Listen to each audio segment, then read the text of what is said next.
are now tuned in to Hits 92.3, where we take great pride in personal expression of one's feelings, thoughts, or ideals. What you're getting ready to hear on this show are the opinions of the hosts and their guests, and they do not reflect the opinions of Hits 92.3 radio station, the brand, management, staff, their respective advertisers, parent companies, or affiliates. Now stay tuned as this show begins in 5, 4, 3, 2, 1. You are now tuned in to All Hustle, No Fear.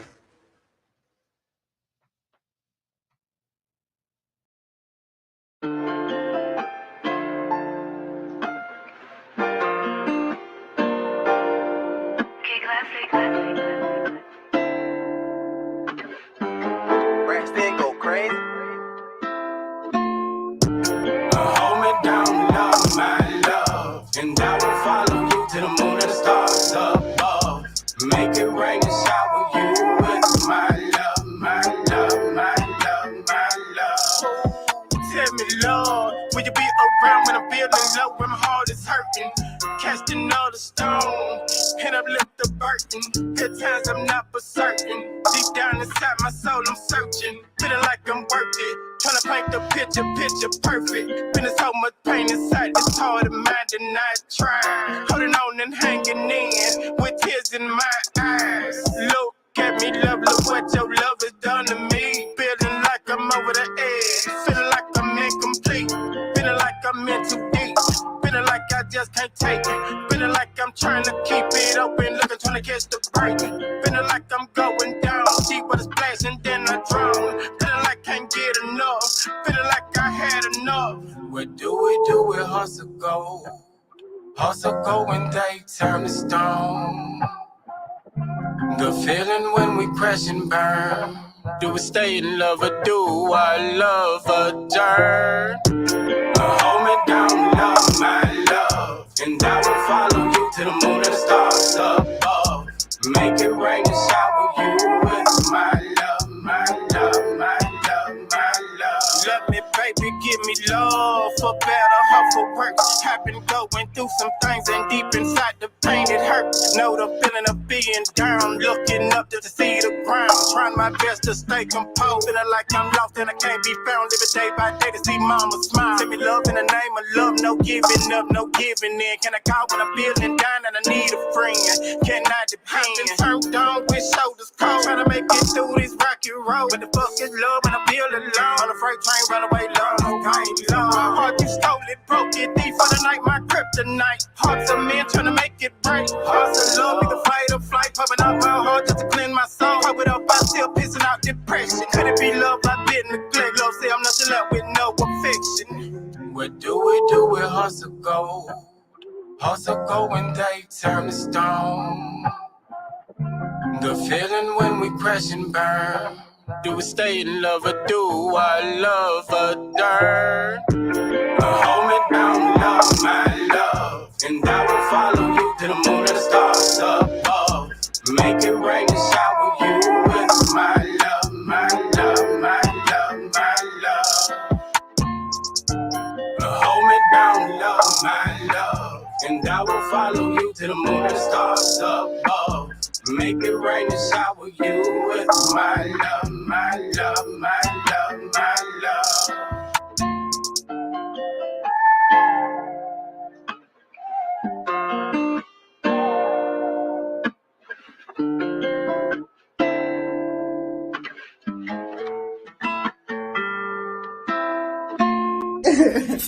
Good morning, good morning, good morning. This is All Hustle, No Fear on Hits 92.3. And every morning you wake up with us because we rock your mic. Mm-hmm. How big is your mic, Sunshine? Big enough to interview you with.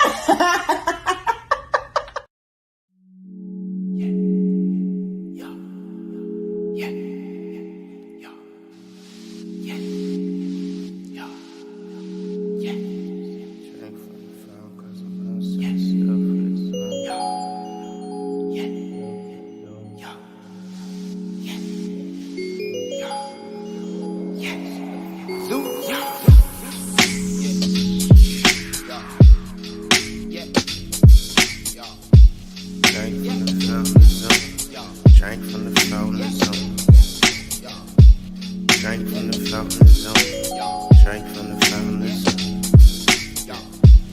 Drink from the fountain. Yeah, drink from the fountain. Push my pride aside, I got a stiff arm. Inside my mind, I wandered the wrong. See inside my eyes, I got the fire to ignite the sky. These better days, I put them crying alive. Tread lightly in the water.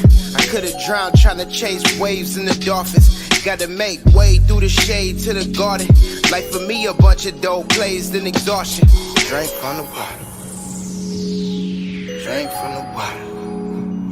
Still drink from the water in the fountain for the zoom. Though the sun said caution. Cotton candy clouds and the cherry stem kisses. Racking up the long flies come with swung misses. Never took an L and fail, live my whole life gifted. Change the one who changed the world, been my whole life mission. Whole time shipping. Diaries abroad for the world, do adore who you are and ain't slipping. From the windows to the wall, I'm a ball, put 40 on the board till sweat drop down off my forehead. Yeah, carrying the torch light. I ain't got the answers, but I got the foresight. L-Bell, 45 yards, it's a short night. Gotta win a day, then win another 4 nights. Tour life, trying to get these books, hella chapters. Tales for the kids, so it's do or disaster. These lines for the tweets and lines for the captions. I give them hella game, so to me it's ass Madden. I'm stat patting, they stat cashing. Waving for the gram guy, zoom for the kids and zoom from within. We drink from the fountain, experience the world, never know what all can happen. Zoom full of passion, zoom to my passions. Zoom to my passions. We just zoom to our passions. Zoom to your passions. Yeah.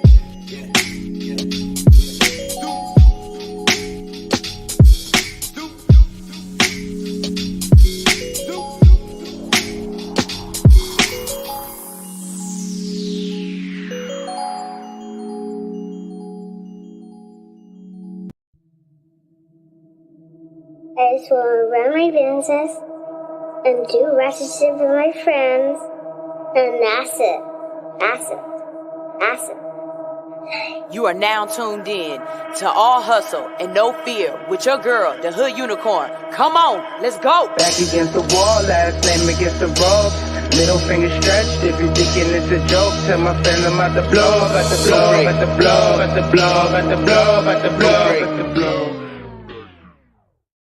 Morning, good morning, good morning. Wow, I'm really loud. Okay, there we go. Good morning, good morning, good morning, good morning, good morning. What it do, what it is. It's your girl Sunshine Reigns, aka Griselda Blanca, aka Uni the Motivator, aka the Party Starter. But you tune in each and every morning because I am your Hood Unicorn. I am here to give you some good information about what's going on in the community. I'm here to help you laugh a little bit about life. And I'm here to make sure you don't slap the hell out of somebody because, you know, you started your day off positively instead of starting your day off negatively. I'm here for you. I am here for the people. I'm the people's champ. So good morning, good morning, good morning, good morning. All right. It is a really great day today. I've got a great show planned for you. Pretty soon we will be having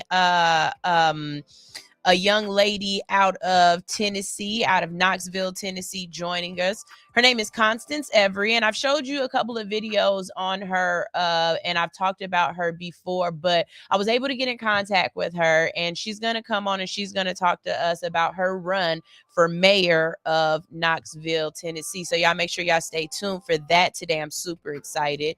But before we get there, I have to motivate you guys, right? I've got to motivate you because, you know, I refuse to start the day off without, you know, letting the motivation gods, they take over me, and then I give you what I'm supposed to give you, and then they go away. Well, the motivation gods have been sitting on me heavy this morning. Like, somebody needs this word, and not only am I going to give you this word, I am going to give you this word. Okay? So there are things that prevent us from moving forward, from growing, from being the light and the example that we are supposed to be. You know, if it's such a low probability for you being on this earth in the first place, like it's like a 400 million to 1 chance that you're ever born anyway, right? Then you need to understand that you are here for a reason. There is something about you that this earth needed and that you have to leave here. There's something that you have to give to the world. There is some mark. There is some person that you have to touch. There is something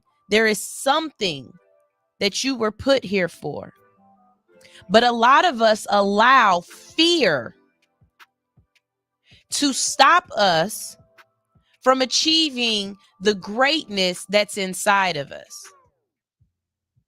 I don't believe that fear is something that can cripple you unless you let it.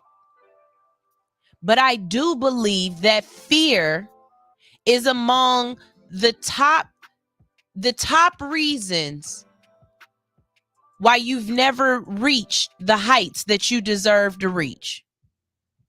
See, you've allowed your fear of the unknown. You've allowed your fear of what could be, of what it isn't, of what it ain't, of what you aren't. You've allowed that to be the reason why you don't move forward. And you can't do that. You can't allow fear to shut you down, sometimes even before you get a chance to start.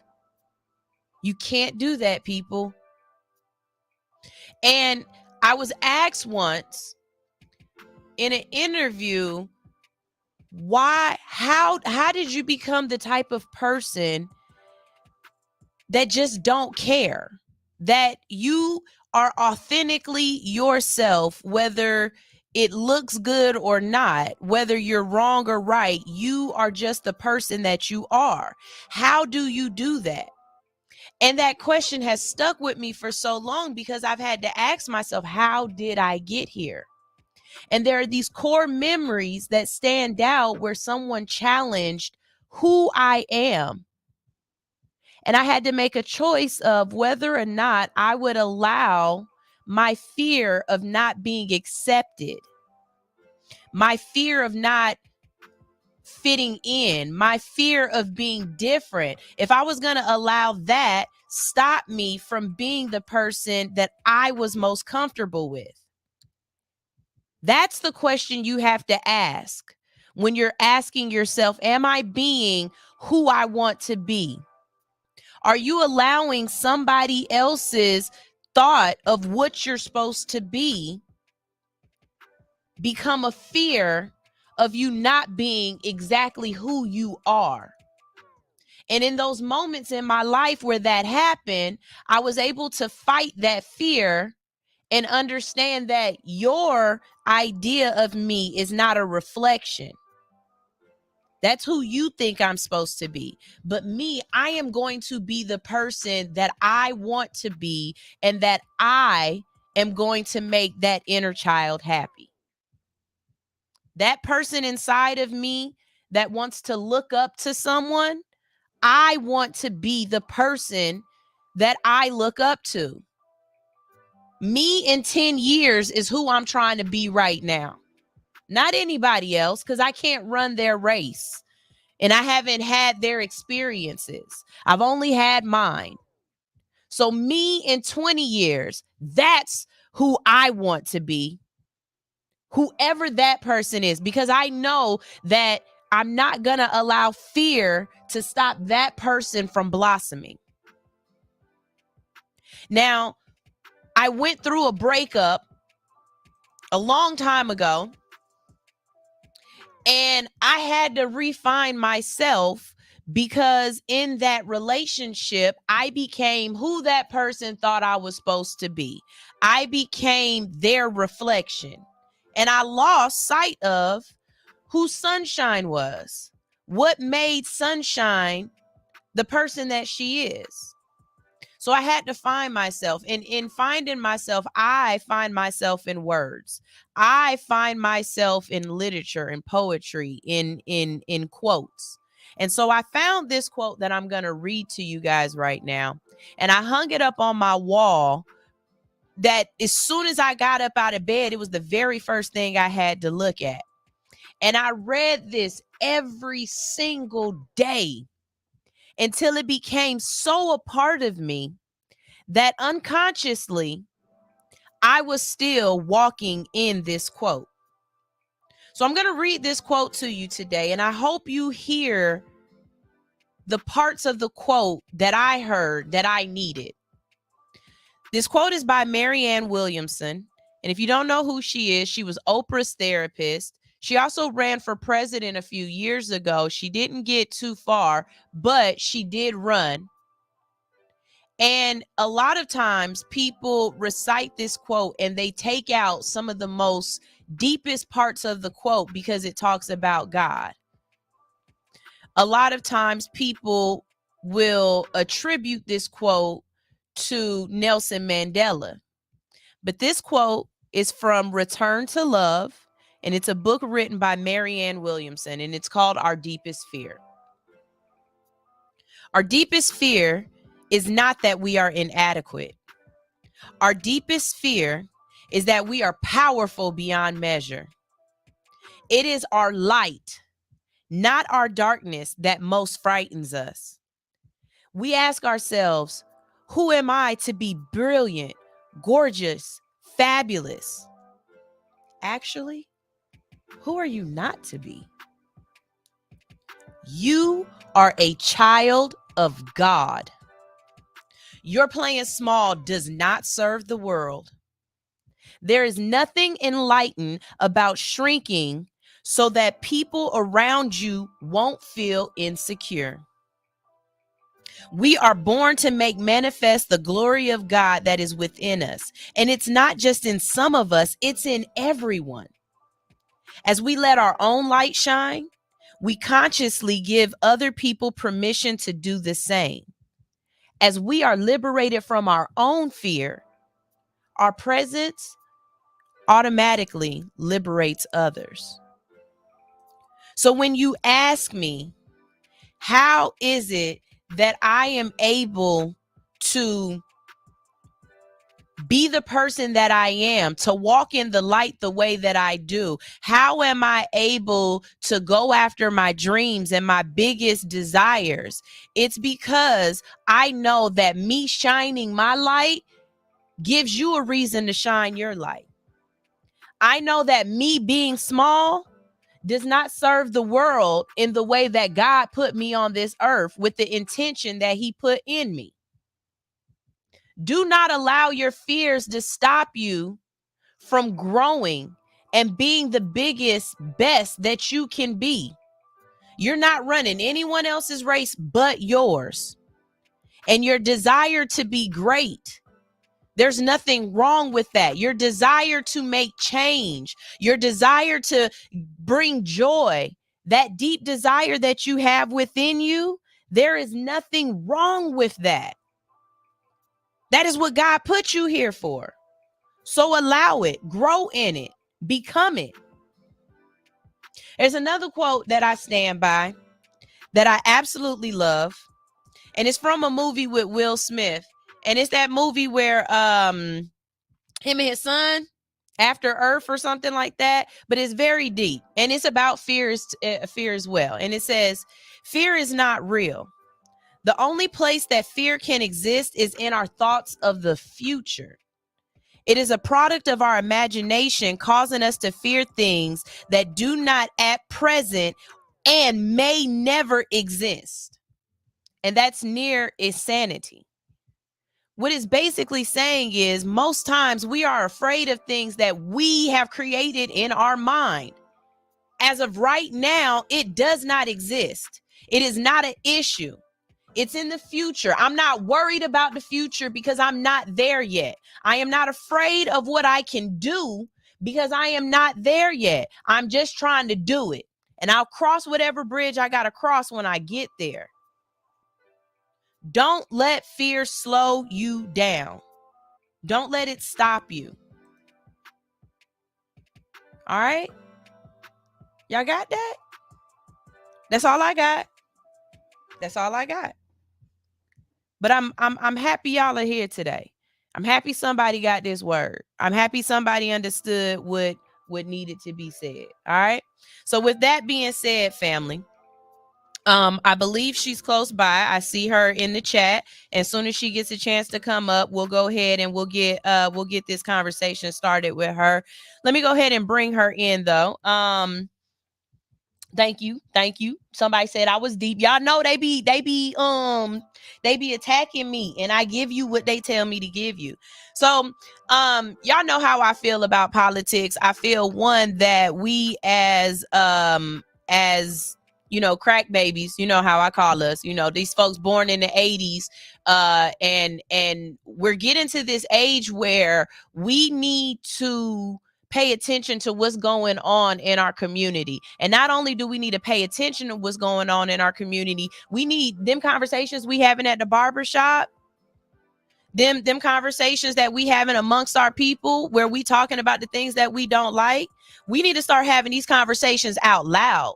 We need to start actually doing something about these conversations that we having in private.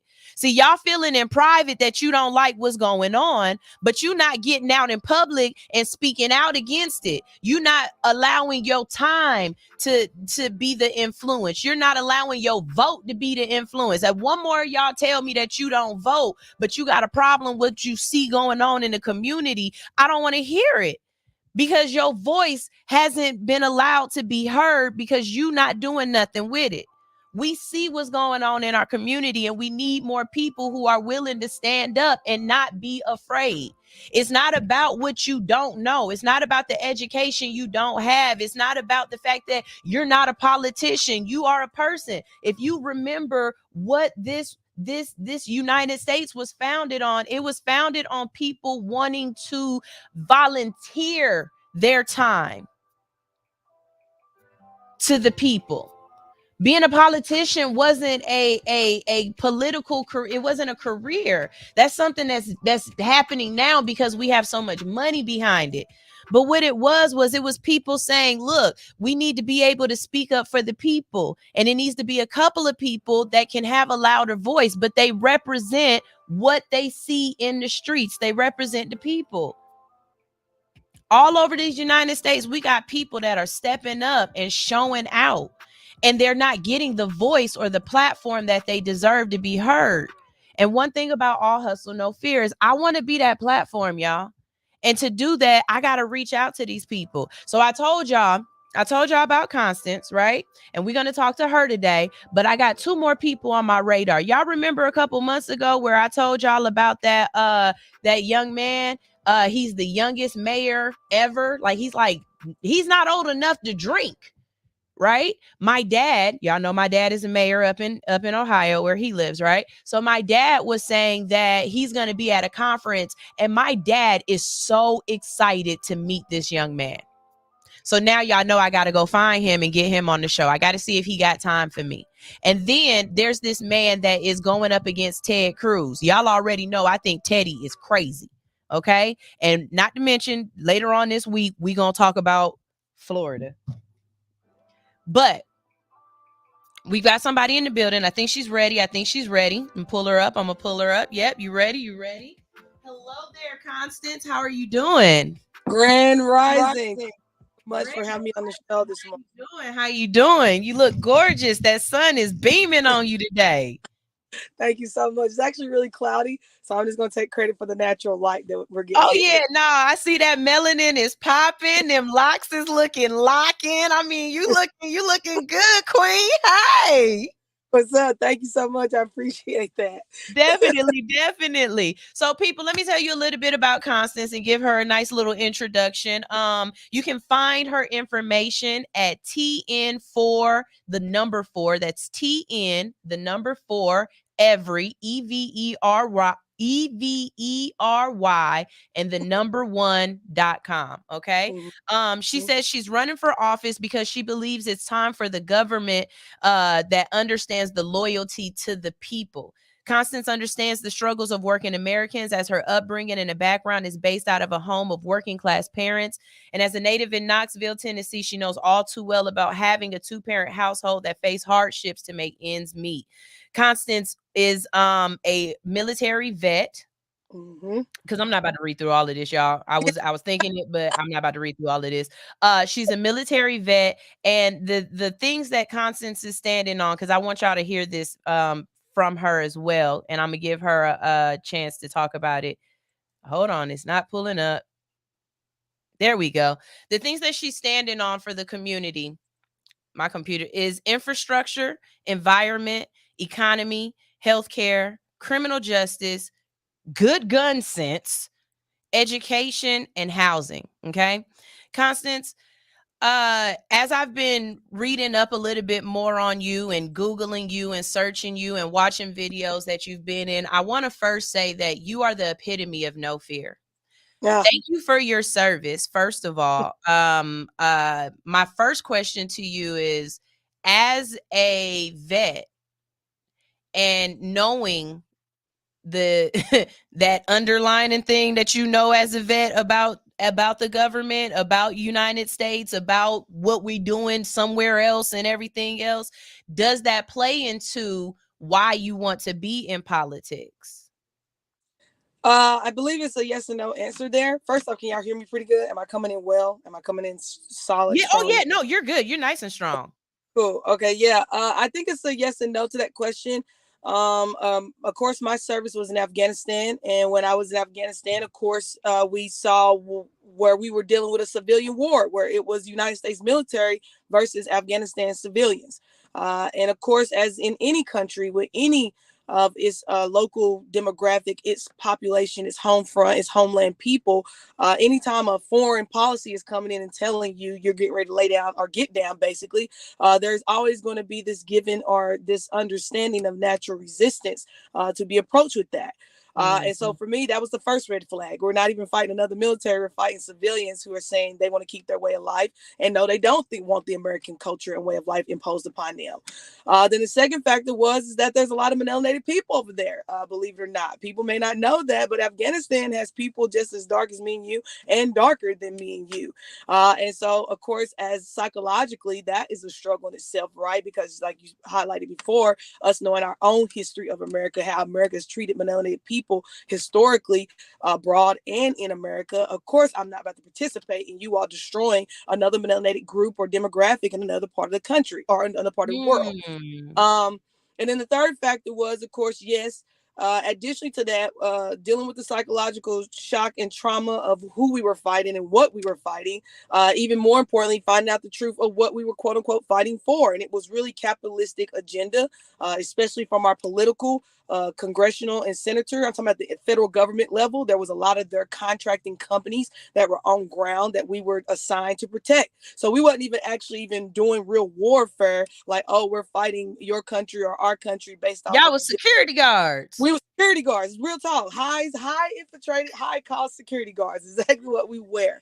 And so even that's a frustration, right? Now you get out there and you find out you're risking your lives to transfer a Yukon GMC to another 5 location for a general that's visiting next week. That's not a real mission anymore. And so just knowing all of those pieces of what was going on in the war itself, and then coming back home stateside, and just like we saw with the Red Tails, the Harlem Fighters, you know, America's unappreciative of its service members, both black and white. I mean, the highest homeless population in America is the veteran population. But then, of course, you know, as black veterans, especially, not only do we have to deal with discrimination or the issues, let me say that, the issues of poor treatment by our government for our service, but then you got to be also double standard because you're a black, been dealing with the racism and white supremacy of our country and being a veteran. And so then a woman at that, and everything that we hear, yeah, because we've heard some stories of late in the United States where women have been victims and had no backing from the government. So all of those things, I have some videos, and we're gonna play these videos.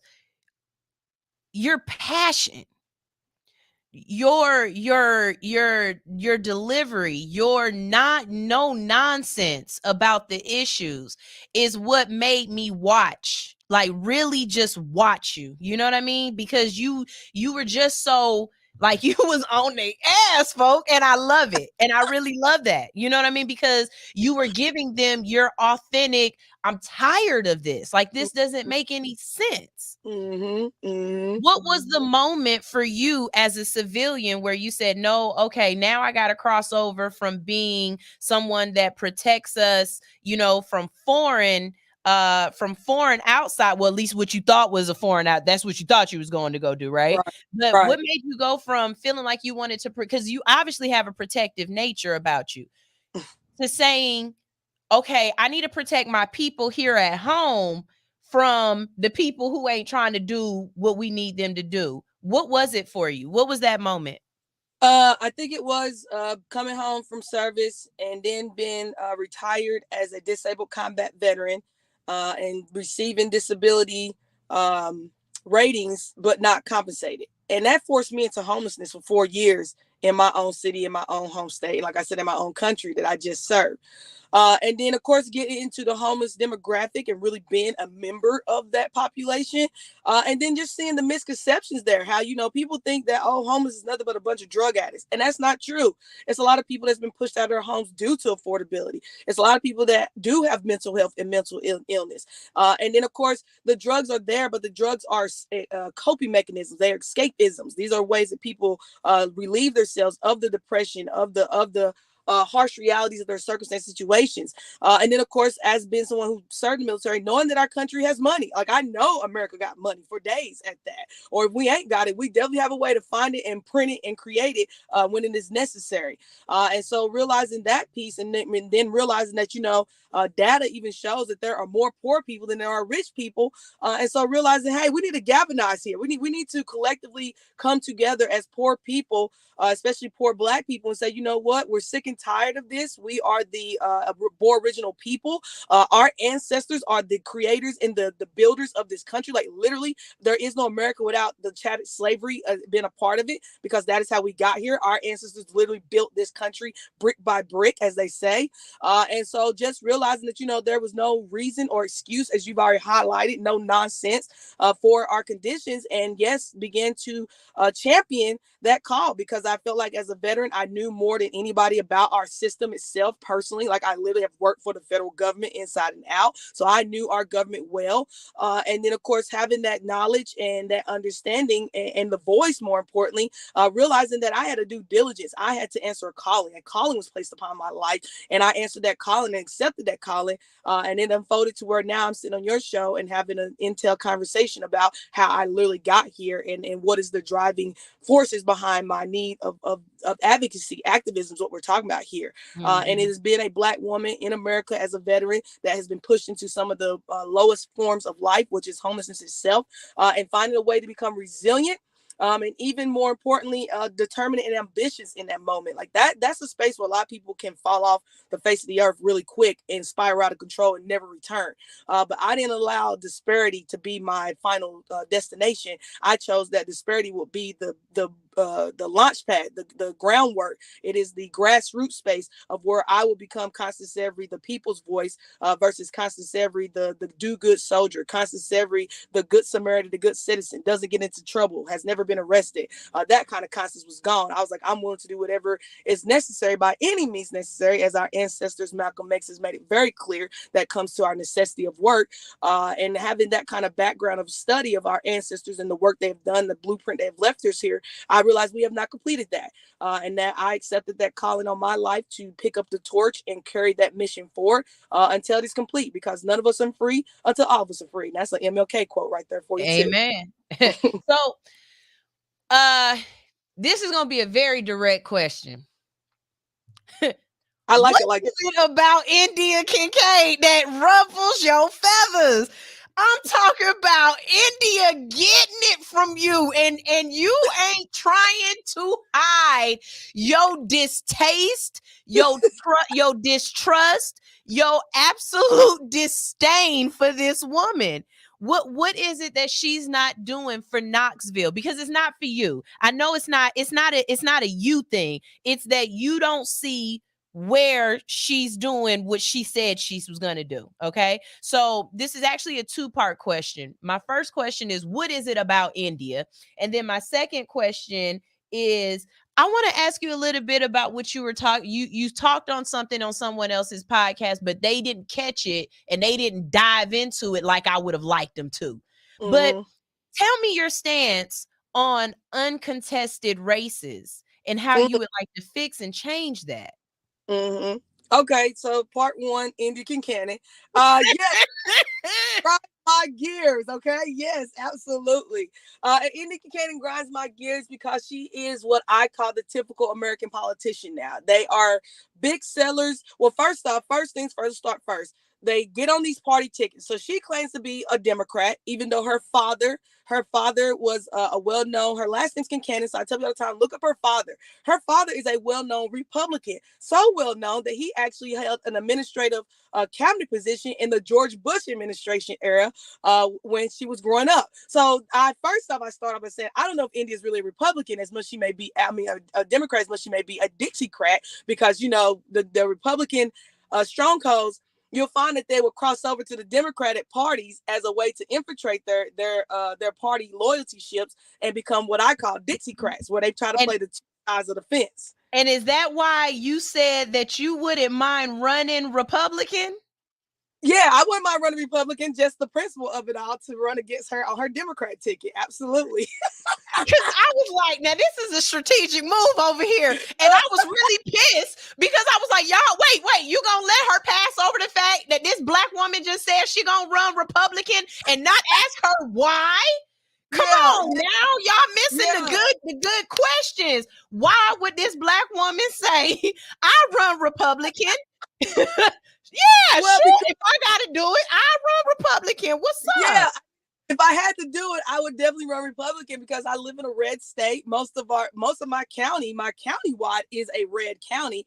And then of course, let's be honest, when it comes down to the money and the advertisement, the Republican Party kills the Democrat Party in that category across the board. So if I was actually going to run because of the benefit, the perk of a candidate running on the Republican ticket, I'm going to be real. They take care of their candidates on their ticket. So I would have ran Republican against India for all of those factors, and the Republican Party don't like India just as much as I don't like her either. So sometimes you can find a common ground with a common enemy. Absolutely. Now there are, of course, some Republican wealthy people who are interested in India because obviously she holds the executive branch of power in our city. So as a wealthy person, of course, I'm going to be interested in what she does, regardless of my party affiliation, because that's me. That's my economic and how I make my money. We know that the politics are ran by the 1%ers, not the 99%ers. So we know that already. And so that was one of my issues, that India to me is a fraud. Let's just start out flat out. She's a fraud. Also, India has been in our local government, going with her mayor plus her 10 years as the chairman of our school board.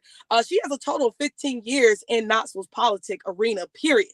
But let's be honest, when she was the school board chair, she defunded, they hate that word, but she defunded our inner city schools for her wealth agenda and interest schools instead. Like, for example, Hardin Valley is a brand new school in Knoxville. It's only been around, I'll give you maybe, let's say, the last 10 so years. Let's say roughly like that. But then you have historical schools like Austin East, Sarah Green, Vine School. These are our black schools in our black neighborhoods who have been here since the beginning of time. Like Sarah Green and Dr. Green are well-known black historians and civil rights activists of our community. And so these are people from the 1900 era. So these schools have been standing for some time. And this woman, as chairman, took money from our schools to go build the brand new rich white Hardin Valley School all the way out west where they're building the wealthy new neighborhoods at, and pulled money from our schools. So I was already a non-India Kincannon fan because she has a lot of anti-black policy and she has a lot of anti-poor policy, is what this woman's been doing since she was the chairman of the school board. And I forewarned our community. But there's another platform called CCM, which is called the City Council Movement. It was created by some of our black elders of our black community, who was also like what we're talking about now, how we don't have black representation. We don't have black voices in our politics. And then more important, like you just pointed out, our communities not get behind those black candidates, or they don't even know these black candidates because they're so caught up on who the Democrat Republicans got that when somebody runs independent, we don't even know who that person is. So this platform was created for that reason. However, my issue when we talk about, and we may or may not touch on it, but I'm gonna touch on it now. But when we talk about gatekeeping, this is why we have the the gatekeep, because CCM is basically been overtaken by white folks. And that's unfortunate, because the black elders and the black folks who have been involved in it, they're not gatekeeping that space is what it is, black political platform and arena space, what it's supposed to be. But the white folks have found the way to get in and hijack it. And when 2019, when India Kincannon ran her first campaign for mayor, there was CCM and there was some candidates, particularly a candidate by the name of David Hayes that now goes by Z, who was endorsing India Kincannon against the Republican mayor candidate, which was Eddie Menace, who I was in more support of, because I learned something else about rich folks in politics, like Donald Trump showed it well, is that one of the reasons why Republicans and Democrats both don't like rich white men in office, because you can't control them, because you can't use money against them. They already got all the money, right? So there's no money you can offer them that's going to make them do what you want to do. And so a lot of times, as we've seen with Donald Trump, that's why Donald Trump's out of control, because nobody could do nothing, because Donald Trump got all the money. He already paid everybody up there. So what you going to tell this man to do for real? Nothing. And so there were people who were definitely not happy about Eddie Menace running, but I was in support of Eddie Menace for that reason. Like, no, he's a rich guy in office. He can't be bribed by these other guys like India can be, because she ain't got the check but that they got. So I would rather put the rich man in office who's going to do more what he wants to do, who we have more influence over, to talk about his racism, things like that, things that can damage his career versus things that y'all cannot even affect, which is economics. And so David Hayes really endorsed India and allowed India to fall on his endorsement of the campaign of CCM, along with some other strong candidates. Amelia Parker shouting her out because she did win off that ticket that year. But however, David lost and India won. And here we are unfolding with everything I said India was going to be, because she championed CCM platform about being for poor people, about being for working class people, about improving things like police brutality and community police oversight, about really addressing housing and food and medical disparities in our community. That's what this platform stood for. But India did not sincerely stand for any of that. And since day one she's got in office, she has done nothing but destroy black neighborhoods with gentrification and urban removal. She has terrorized our homeless community with homeless camp teardowns.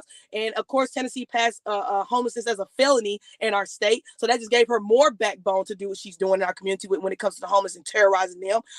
She has allowed police brutality to run rampant through our community. They murdered a 17-year-old high school student, Anthony Thompson Jr. in the black high school, Austin High School. Hold on, because I know where you're going with this. Let me show. Okay, y'all. So listen, you see how fired up she is right now.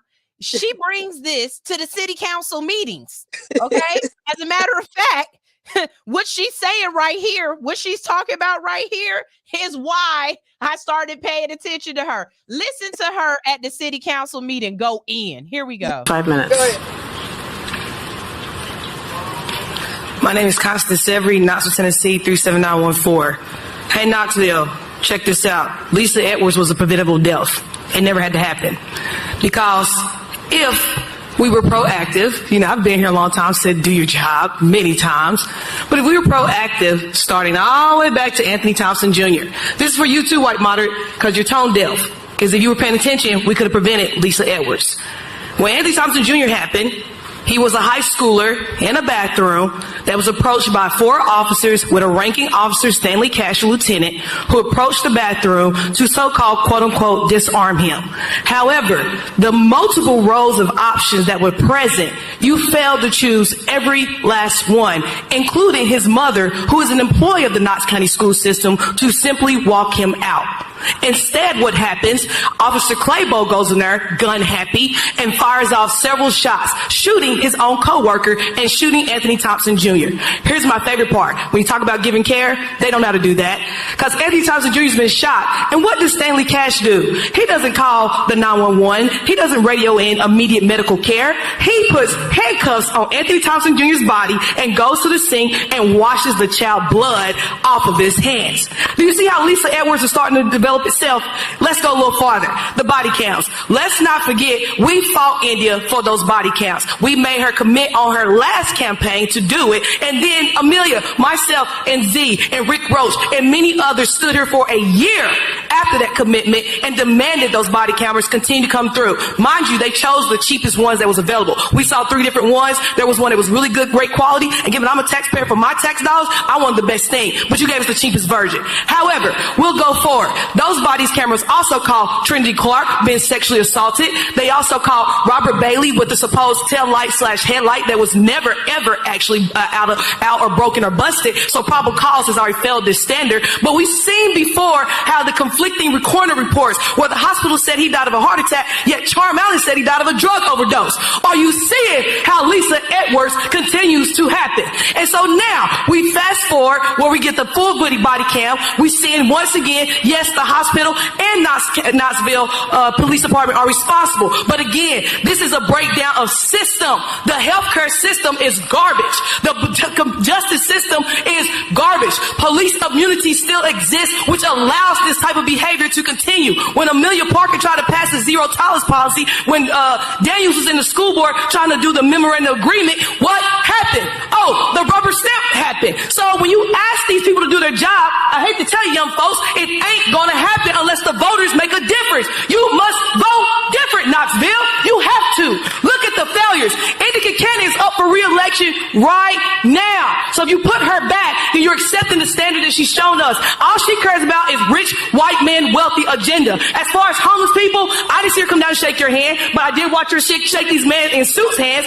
As far as poor people, I didn't see her come down and shake the poor people's hands, but I sure did watch her shake a lot of rich hands. As far as housing and other things that we're struggling in our community, I didn't watch her shake anyone that represents the community, but I sure did watch a whole lot of rich hands. So when you talk about things like Tommy Smith and what we're going to do, I sure have watched you do a lot of recall for Randy Boyd's baseball stadium, but when people need fences to protect their property, we got a problem with that.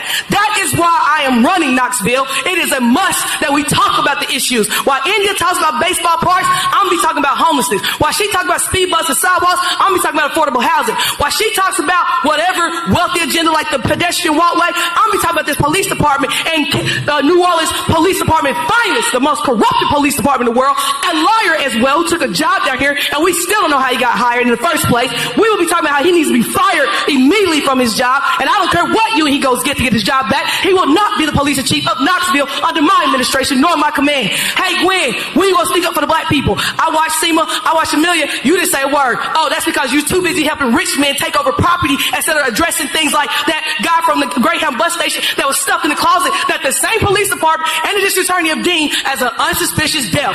We have serious issues. I look forward to seeing you on the campaign trail in Indiana, Canada. I cannot wait to debate you and look forward to you standing around because there will be no Stephanie Wells, there will be no David, there will be nobody else to answer these questions but you.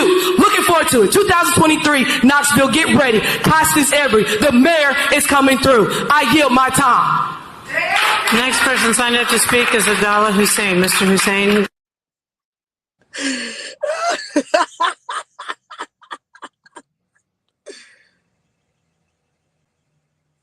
She gave them nothing. She gave them nothing that they didn't deserve.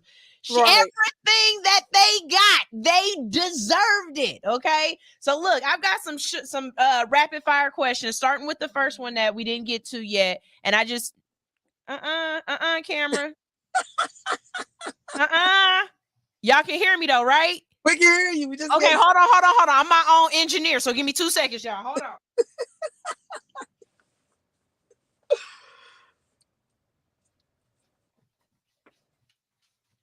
The FBI playing with me. Don't you play with me. Okay. Always. You got me on.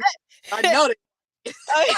You know they watching. Okay, so I got some rapid fire questions, and I just want your the first thoughts on it. Okay, and we're gonna start with the first question I asked. What is it about uncontested running that just gets it for you that you don't like, and how can we fix it?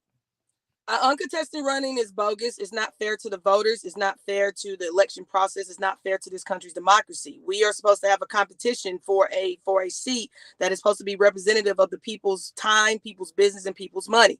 So it grinds my gears when I see one person uncontested on the ballot because we know off rip whether this person is or isn't qualified, whether this person really can or cannot meet the demands and requests of all of his constituents and representation. The reality is that we are getting someone without real challenges to those particular concerns, and more importantly, whatever this person is or is not, or by default, whatever they will or will not do, is going to be our candidate, our representation for whatever time frame that seat holds.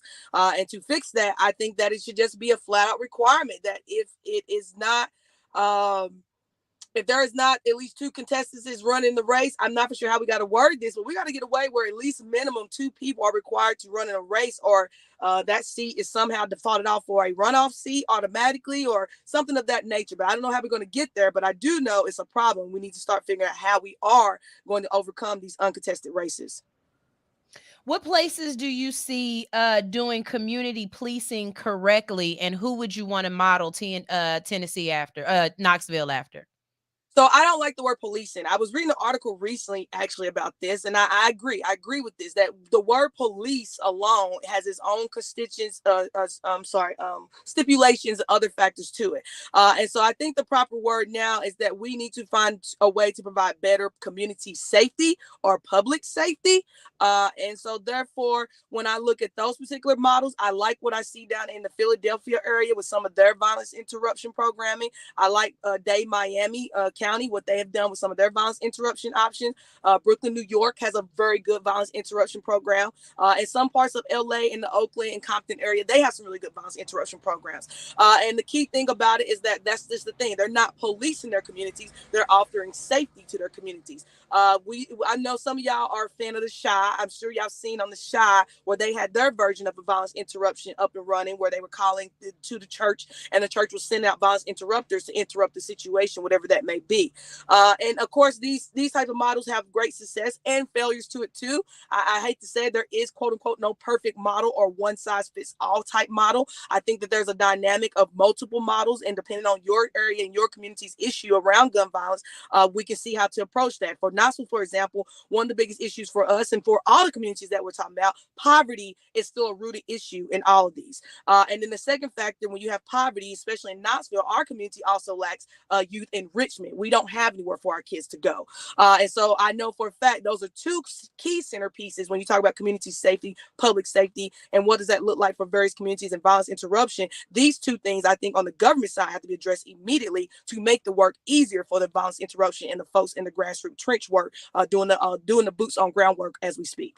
Yeah, if they don't have nothing to do, they gonna do something. They're gonna do something.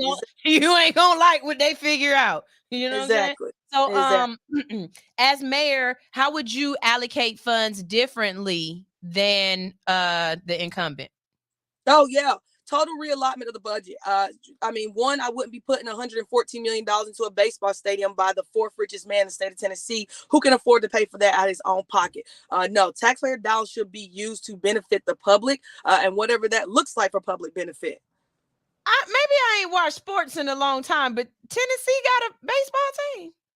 We have the Tennessee Smokies. We've had it always. It's went through a different dynamics. It used to be called the Tennessee Blue Jays, and they sold that to the Toronto Blue Jays. I believe there was another name they had back in the day that was sold to like one of the Atlanta ball clubs, and the current ball club that we're under is the Chicago Cubs.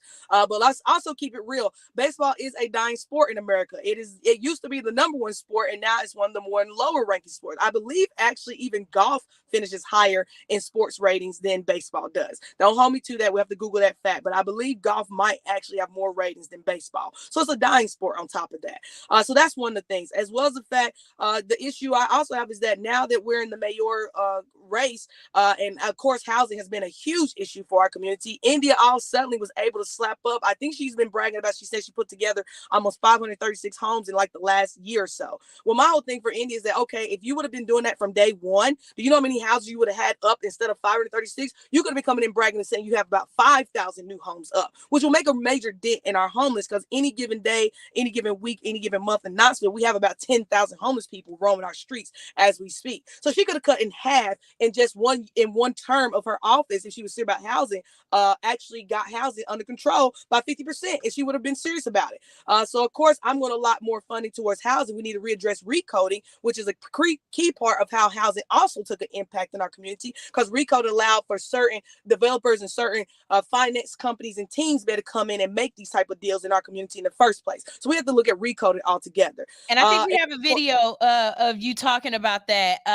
Let me go ahead and play this video. Yeah. Hopefully this is the right one. But again, listen, y'all, she not giving them no room to move, but what she's saying makes absolute sense. If this is the right video, if it's the wrong video, I'm gonna let it keep playing. Yeah. But if it's the right video, she's gonna talk about how instead of opening up affordable housing in a Black neighborhood, you open up something where the median rent is like $2,000 or something like that, and you do it, and you name you. What got me is when you said, and then you got enough nerve to name it. At the Black pioneers of civil rights, they did do that. They've done that here. I can't make this up. I promise you, what I say is the truth. I'm not making anything up that's happening in Knoxville. This is really happening here. This is really happening real time in Knoxville. I promise you that.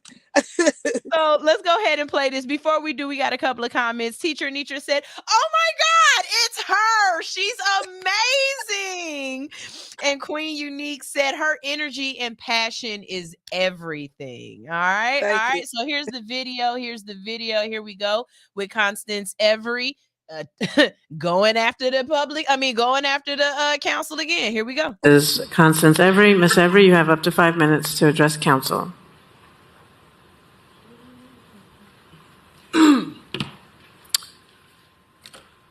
Where do I begin, Knoxville? Where do I begin today? For Mariah and for everybody else here, Tommy Smith told a little truth tonight. He's right. We had a vote on Hart. It came to the floor. It was around the same time that SEMA was supposed to bring in $4 million from other resources that she vacated, and Amelia had to be the courageous voice and bring back the original 4,000 to the agenda. But he's right. Y'all voted on that, and you shot it down and chose the alternative response program with the co-responder instead, which was a watered down version of what we really asked for. Because let's be real, that's what you're really good at, Knoxville, watering down versions. More importantly, performances. Because what I've sat here and watched tonight, if you watch a live feed in Knoxville, you would think this city is conducting business. But that ain't true at all. Because let's be real, Rick, you ain't got to bring in no national council. You can keep this data simple for Knoxville.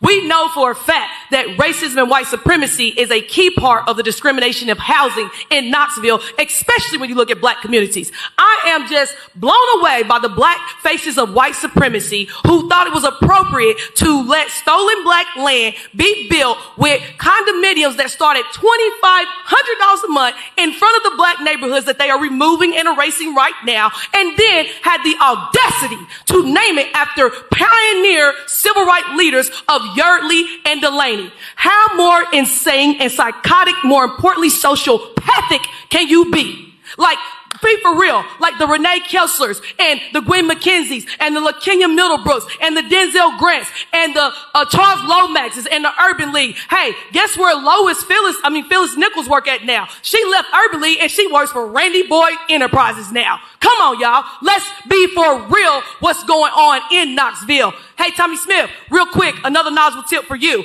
The reason why the violence interruption team turn up Knox don't need the police, because they're deputies of the police, which, by the way, is the only type of program I've been able to find in Black America doing such violence interruption. So again, watered down versions. So they're like the UTK. All they gotta do is apprehend, and then they pull up, or the Knox County Sheriff pull up, and then they formally charge them. That's why they don't need the police. They are the police, which that's a dangerous game y'all playing, because these boys really are out here shooting. But hey, let's get real. When I watch Charles Swanson try to question moral content, how dare you, Charles Swanson, when you're sitting next to a mayor that you defend that has done homeless camp teardowns, that has committed perjury in the anti-Constitution trial, talking about she don't know what we protesting for, that has taken bribes and other things of extortion for this baseball stadium she's dumping in our community right now. Who are you to judge character of anything whatsoever? Oh, that's white supremacy and racism speaking right now again. Exactly.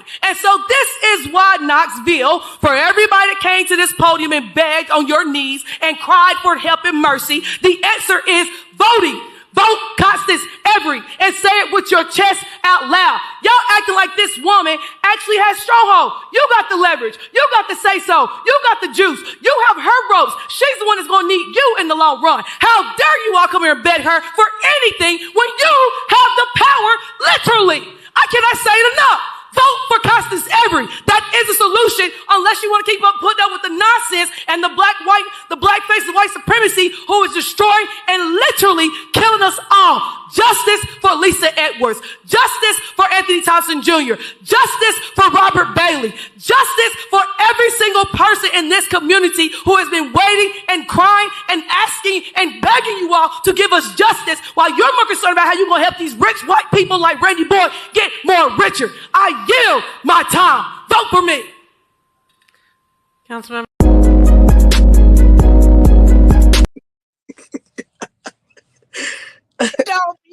You be pulling that Malcolm X out the back of your move. Yes, girl, you be giving him hell. And I love it. I love it. I love it. So let me ask you this though, because this is a real question, because you have to work with these people, right? If you become mayor, when you become mayor, because we're gonna speak it into existence, when you become mayor, these people, they have to help you get your agenda done. So how do you mend that relationship so that they don't feel like the ops? Like, how do you make it so that y'all can get something done? Because you snapping on these folks. I mean, the one dude, you told him straight to his face, under my administration, you ain't got no job. So out here, he is out of here. That's the truth. True statement. I'm going to fire Paul Noel. So y'all heard it here again. I am going to fire the police chief of Knoxville, period. And I don't care who get mad about it. I'm going to do that. That man does not deserve to be here. But long story short, first off, is that the beauty is that the charter. So the city charter is written where actually the mayor has autonomous control over a lot of things, like the budget, agenda items, things of that nature. Things do come to the council for certain votes, and there's even special voting where even at times, depending on the council and how it's split, the mayor can even have a vote on the matter, believe it or not. And so obviously knowing some of the charter powers that come with the mayorship, there will be, in some people's opinion, they may feel like it's a hostile takeover, but it's not. It's doing what we have to necessarily do to change the direction and the agenda of the city, where it's devastating more people than it is actually helping. More are being impacted while few are truly benefiting from the matter. And then, of course, let's be real, they're going to act different too. Like, they're going to act different. We know that. Like, we know how they're acting with India versus how they're going to act when I'm sitting up there too. And I do expect maybe at times for some rebuttal, for some disagreements, but I've already adamantly said that I am open to public participation in our city's initiatives. And so if there is a time where the council and I cannot agree, then I am more than happy to host a special vote and let the public decide on what we're going to do going forward. I plan on doing that with the budget in itself anyways. I do want public participation in the public budget. These are taxpayer dollars, and the taxpayers have a right to say what they want, because right now a lot of taxpayers say they don't want the baseball stadium, yet they have drove this down our necks anyways, even though we flat out said we do not want to do this anymore. And so these are the types of things that I would do differently, and this is another way to obviously signify to my fellow council, local government, city council government members, is to get on board or expect for their own voices to even be removed from the council, because I can always just bypass them and go straight to the public. And so I think overall, actually, like I said before, quite a few of the council members will get on board with the direction of things going. It doesn't look good to be resisting your mayor, especially when your mayor is bringing in changes that benefit more versus less. And then more importantly, I also believe that they will see the true benefits of me being their mayor to help them out with their job, right? Because some of them are getting calls from their constituents and emails from their constituents every day because they're not happy about the way things are going. And so now you have a mayor that understands those type of disgruntledness, has been representing that disgruntledness voice of our community and our city. I will think that you will find that there will be much resolution and ease, even for some of the council members, to have me as their mayor, because now they know they got a mayor that they may not feel like they can ask or even approach approach with a concern or matter because they know that's not their issue. Now it is the opposite. It's like, no, this mayor is humanitarian. This mayor does care about the people needs in their voices and want to know what their priorities and pain are so she can make that the initiatives of where we're going to spend our money or where we're going to put our resources to. So it'll be interesting in itself to see how that all unfolds. Again, I don't have any of the perfect answers. I know my expectations and what I'm going to offer up and bring to the table. And that's why also my cabinet positions will be very important. This is where I bring in the grassroots organizations and the community members who already have different relationships with these council members that can be those buffers between us. You know, maybe instead of talking to me, you go talk to the Women LLC, who is a Black founded microloan business organization in our community right now that gives Black business startup money to our Black business owners who are trying to find their footing and becoming the next latest greatest product or service in our community. So maybe they can talk to them instead. Or, you know, when I bring in the Rooted East and the Three Rivers, who's going to help us with our food disparities, okay, maybe they feel more comfortable talking with Famika and Chris Battle over there, who organizes that work, or even Andre, who works at the Three Rivers Co-op Market, and they may have better conversation with them. But again, it's not like I'm not getting information. It's just putting another line of communication in the pipeline for us to be able to communicate with, where if they feel like they can't approach me, they may be more able to approach these people that are in our administration handling these various issues.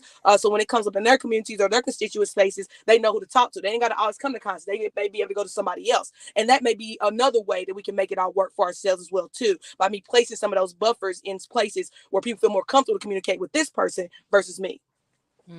Okay, so another quick question for you. How do we get more people in these spaces? How do we get more people into activism? How do we get more people at the council meetings? How do we get more people that look like us to be involved? Well, I think the key thing is one, doing what I'm doing now. Controversy sells, right? Like I'm on your show because of my controversy. If I wasn't being controversial at the podium with my council members, I wouldn't be even sitting here talking to you right now. So that's the first one. We got to keep the controversy up and going. My campaign advisor, Calvin Taylor Skinner, thinks it is brilliant how I've been using the city council meetings, or for that matter, any of our public meetings, as free campaigning for my platform and for myself. I think the second factor is we have to talk about things that are important to our communities, right? Like, you know, unfortunately, a lot of times when I go to, you know, other than Detroit, Eric Mays, let's be honest, him doing his work up there, but where else do you see Black people unapologetically representing Black voices? And we don't. And so that's the other key piece. Like, we got to start talking about our issues, or our representatives like me and Eric Mays. We have to really represent so our people know we're there and we're doing this good work on our behalf. And I say that to say, because Knoxville has a reparation policy, we created an African American Equity Task Force. You might have heard a little bit about it in some of that was where I was talking about the housing and those folks that, like, the Black people that made those decisions about putting those Black men's name on that property. Those are these people that we're talking about. And my frustration with the Equity Task Force is that they made a promise to get us $100 million. They wrote it down in paper. The issue is that today, it's been 3 years old. How much money you think we got today? Zero. And so this is where, when you talk about reallotting the budget, this is why I'm going to reallot the budget. Instead of putting $114 million into the stadium, we're going to reallot that to the Equity Task Force and put the $100 million back to that particular budget, where now I'm going to do direct reparation payments to our Black citizens of Knoxville. See, saying that out loud is going to make Black people do what? Pay attention. And it's the same thing we see in California. I want to say sincerely, in California, even though they got more Black people than we do in Tennessee, but I want to bet money in California, Black folks wasn't paying to nothing that was going on in California government until that reparation conversation got really serious and where it's at now. And now every time I watch every time I watch California city council meetings, it's packed full of Black folks. You know why? They're there about that reparation issue. And so to me, that's how we get us in the room. We have to highlight our issues and our concerns and our situations of our community, and more importantly, people like the lady in California, Eric Mays up in Detroit, myself down here in Tennessee. We have to continue to be those voices and drive our constituents' conversation to the forefront, because far too often our issues are hijacked. You know, Ann Coulter, of all the people, Ann Coulter is actually out here being an advocate for Black rights right now, because she's highlighting the fact that no against to our people of color, but far too often people of color are coming in and hijacking our benefits, our resources, especially when they throw that minority card out there on the table for something. But that's really supposed to say Black, because Black people are the ones who are the most impoverished, who have been denied the access and redlining, red tape, all the different things historically this country has done to keep us at the bottom of the barrel. And so to me, that's where we're at now. We have to be unapologetic Black leaders. We have to speak to Black issues, and we have to bring up things like reparations for our people, and what does that look like in our community, so we can start getting some things done to uplift and relieve the suppression and oppression of our people across this country. My last, well, I think it's my last question. It's the last one I got written down, but you know, we gonna do what we do. Right? It can always go. Look, we gonna do what we do. What's your opinion on the Tennessee Three? Truthfully, I think it's a bunch of fluff for the Democratic Party. And I'm going to tell you why. I'm going to say something to that. I'm going to elaborate. Okay, because let's be real. Okay, first off, gun violence has been an issue in Black America for some time. We've seen it in Chicago. We've seen it in Miami. We've seen it in the Cali. We've seen it in upstate New York. We have, as Black people, been saying we need to do something about this guns and these gun violence, because we know in our communities, it's way too accessibly easy for our people to get guns. It just is. We know that. But at the same time, it's a double-edged sword, right, for Black folks, because we also live in a country where we're brutalized and attacked constantly. So I can't tell Black folks to be out here with no gun. That's foolishness. As a Black woman, I would never say that. But we do got to be sensible about, like what on my platform says, good gun common sense. We know there are some people who don't belong with guns because they're just mentally not capable, physically not capable, or they have such a history or pattern of irrational thought and behavior that they're probably not the best candidate for a gun. And then vice versa, there are plenty of people who do deserve a gun, but they might have incarceration records and things of those type of barriers in their way to keep them from being armed. And so we have to find that happy medium between the two to really balance it. So that's what I want to say about gun violence. So shout out to the brothers for having the boldness to obviously stand up and say, because the constituents were there saying they wanted gun violence addressed. So they did respond to their public and what they were saying that they wanted. And so shout out to them for doing the bold work. Like you said, you got to be bold. You got to be brave here. And I thought it was a truly Black excellence to watch the justices go head up against our racist state legislator and take those white men up head on with their racist comments and their discrimination and their prejudice, just boldly showing what we know already as Black people in America is real. Like that was white supremacy in its finest form on display for the whole world to see. This is what it's like being Black in America, especially when you deal with white men in power who think they can tell us when and where and what we can and can't do, especially when it comes to our voices and our physical being as people, our autonomous control of ourselves. This was a fine example of that. My concern is post all of that. Now we got CNN, we got MSNBC, we got international, national news. We got the Breakfast Club. Even the Breakfast Club hollered at them brothers a little bit and try to get them on the air and talk about some things.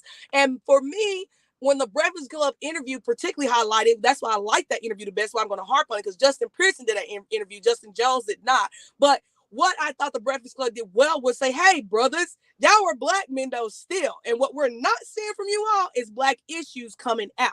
And so for me, that's where I get frustrated at, because the Tennessee Three has still now, even though the window has definitely shrunk a lot from what it was before a few weeks ago, they still have the media public attention though at the same time. And still, we are not seeing them talk about the Mason, Tennessee situation and the Black farmers having their land stolen by the state controller right now. We're not seeing them talk about the Black Knoxville community who had the baseball stadium dumped on our community because of the assistance of the state legislator right now. They're not talking about the Shelby, even for Justin Pearson, what got him famous was the Shelby County pipeline, where they were going to run a pipeline through Memphis, and he got in front of that. But he's still not talking about how after he beat them in that, how they turned around and then passed a state legislative law that allows them to basically override county jurisdiction going forward because of their ability to beat them at that. So it's like, yeah, the issues of Black Tennesseans are still not being raised up. The issues of Black America is still not being raised up. And so my frustration with the Tennessee Three is that it's becoming off more as a Democratic fluff up, Kamala ran her crazy stuff down here after she came from Africa, and the African leaders basically told her don't come back again. But then she runs down to Tennessee talking about, oh, what's going on here? But here's my thing for Kamala. Kamala, you didn't come with no money. You didn't come with no policy. You didn't come with no tangibles down here. You came down here because guess what's up for you and Bill, for you and Joe? Re-election as well. So it's right on time for the Democrat Party to be able to hop on and make some real quick publicity stunts and some photo ops. But when it comes to what we need in this state, Kamala, you brought none of that with you. And then Joe invites him up to the hill and does his ridiculous senile conversation with them. I'm like, this man is so old and outdated. It's ridiculous that anyone put him back in office for anything. But my point is that even when you're sitting right there with the vice president and the president of the United States of America, you didn't ask Joe, hey, what's up with that Breonna Taylor law that you promised us? Hey, what's up with that George Floyd law that you promised us? Hey, what about that police immunity clause? You said it if as black people we don't vote for you, we're not black. Matter of fact, what's up with the promises you made to Stacey Abrams on behalf of Black America, period? I didn't see none of that from them brothers. So it's like, okay, justices, what's really going on? You got the dashiki on with the afro, speaking like MLK 1 minute, then the next minute you got your Malcolm X power fist in the air. But when it's time to speak to the black issues, sirs, I don't see that.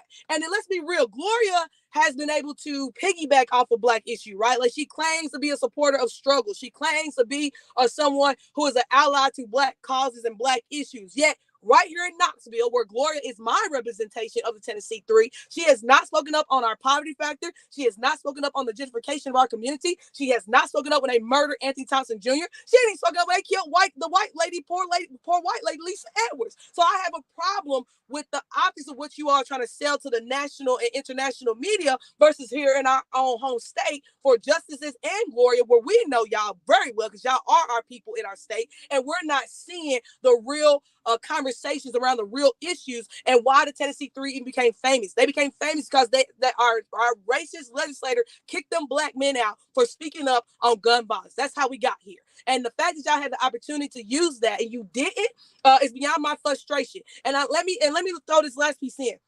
Not only the Tennessee Three, but I also want to call out the Black Caucus, the Tennessee Black Caucus. You were giving a red carpet to highlight the resistance of your policies that you have been trying to pass for black folks in this state, and you never brought that out. Instead, you got on national TV and had a bitch fest about the racism and how they been cutting your mics off and this, that, and the third, but you didn't talk about how you try to pass a maternal health law for black maternal death rate in our state. You didn't talk about that issue that you tried to raise that. You didn't bring that up. You didn't talk about how you had tried to do things to help our black fathers who are paying child support so they can see their children when some of these mothers get spiked. You didn't bring that shit up. So it's like, yeah, y'all had an opportunity too to talk about issues, and the same thing. Instead of talking about the actual core issues that are affecting black Tennesseans around this state and black America around this country, you all sat there and did more prop up for the Democratic Party and for yourselves. And so at this point, I sat back and watched. I wasn't one of the quick ones to run out the gate and say, ooh, they ain't gonna do right like Black Twitter did. Black Twitter was calling out from day one, like they ain't gonna do shit for black folks. They up there working for them white people. But I waited. And I waited until they did the visit with Joe Biden because I thought, okay, let's see if once they get with Joe, they bring up all the black issues. And I never saw that. So now I'm like with Black Twitter, y'all ain't for the black people, y'all stunting, and more importantly, the Democrat Party is the one's going to champion you all in their next round of elections coming up this year and next year as they move forward, try to secure seats and continue to use black faces as their pop-up puppets to get the black vote. Okay. I like you. I like the comment section is going in. And they like you too. So let's see. Rodney said Knox Vegas. I don't know what that means, but okay, Knox Vegas. Mr. Rodney, thank you. Rodney also said, love it when they get checked with them facts. Mm-hmm. Teacher Anitra said, amen, amen, amen. And she also said, this made me just want to move to Knoxville just so I can vote. Queen Unique said, you better speak, sister. And she also said she's definitely putting it all on the table. Ronye said, damn, she went in. And Queen said, not them pop-up puppets. Pop-up puppets. Y'all know what it is. Black faces for white supremacy. Whatever one you want to choose, they all the same. That's what's up. That's what's up. So look, I know I gotta let you go, but I want to end with one more question, and then I'm gonna let you give a chance to just, put yourself all the way out there, have your soapbox, and tell them what you feel. But my question is, as an activist, what has been your greatest accomplishment so far for you so far? What have you done that when you go to sleep at night, in your heart of hearts that you're leaving behind a legacy and you're proud of what you've done? I still think the most admirable work I've done, man, it's been a few. I will say I'm going to pick two. I'm going to pick the Juneteenth 2020 of Knoxville. That was the largest turnout event for the city at that time. We had over 5,000 people participant, but it was beautiful because as much as controversy, division, and other things Knoxville got, for that year, for that summer, thanks to COVID gave everybody a timeout moment, right?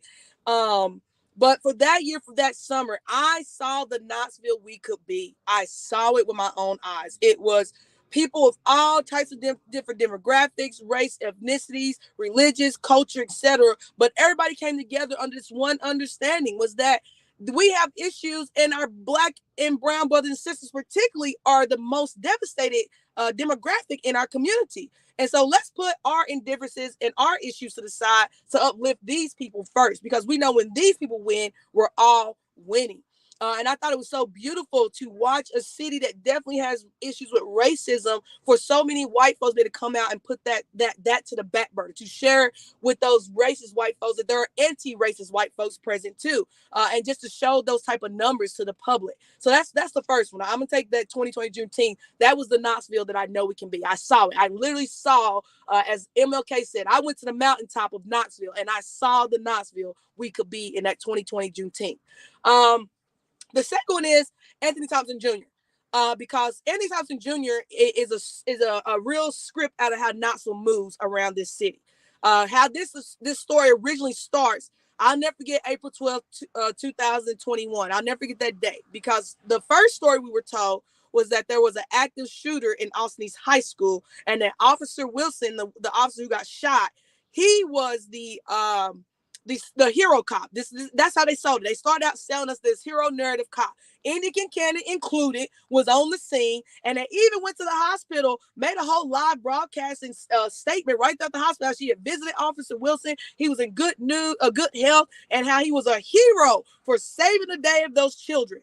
However, within 2 to 3 hours, we find out not only is that story a lie, but it's a total lie on top of that. But more importantly, we find out that Anthony Thompson Jr. was basically hunted in his own high school in a bathroom by 4 grown men, 2 Black officers and 2 white officers. I want you to know that yes, Black officers were involved. Just like in Tyrese Nichols' case, we have the same thing in Anthony Thompson Jr. case. Black men were on the scene who should have known what time it was and integrated to save these people's lives, where in both instances we saw Black officers being just as corrupted and just as evil as the white cop with that badge on his chest. And so we saw this ambush of this kid in this bathroom that led to the loss of his life. The kicker was Knoxville was trying to keep it hush. They didn't want nobody in America to know what they had done down here. And even to this day, the Strong family and Thompson family still to this day thanks Black Coffee Justice and our network, Captain Skeeler, Deidre Harper, and so many other folks who really helped out with that movement. Had it not been for us, they would have swept that under the rug. No one would know that had happened to Anthony. No one would even know what happened in that school. And more importantly, people wouldn't have went with whatever narrative that they sold at the beginning, which was that Anthony was supposed to be this active shooter who was threatening to kill kids in the school. When in reality, he was hiding in a bathroom with a gun. Yes, he did have a gun, and he was hiding in the bathroom with a gun. But he was hiding in the bathroom with a gun because there was grown-ass men threatening this 17-year-old boy's life, telling them what they were going to do to him once he left school that day. And unfortunately, as we already highlighted, we have a 47% poverty rate in Knoxville, and gun violence is definitely a rooted cause of our poverty here.